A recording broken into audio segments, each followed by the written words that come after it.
So hey guys, welcome back to another video, and in this video I'm going to show you how you can fix your problem when you use two fingers to scroll down or up on your laptop and it is stopped working. So how to fix this? Let's get started.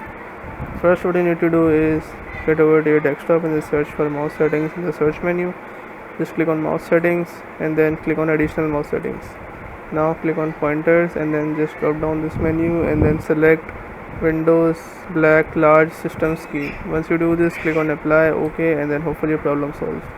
If your problem still occurs, so make sure to comment down below so we can bring a detailed guide on this video. Alright, that's it for today's tutorial.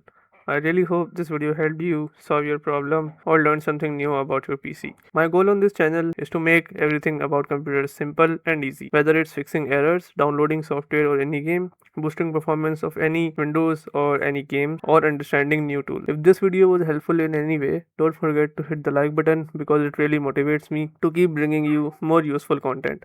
And if you're new here, make sure to subscribe and turn on the notification bell so you never miss any future tutorials, tips, and PC fixes. Also, if you're facing any issues or have any questions related to computers, Windows, software, or anything technical, drop them in the comments. I read all of your comments and I'll try my best to help you out. Thanks a lot for watching. Take care of your system, keep learning, and I'll see you in the next video. Thanks for watching.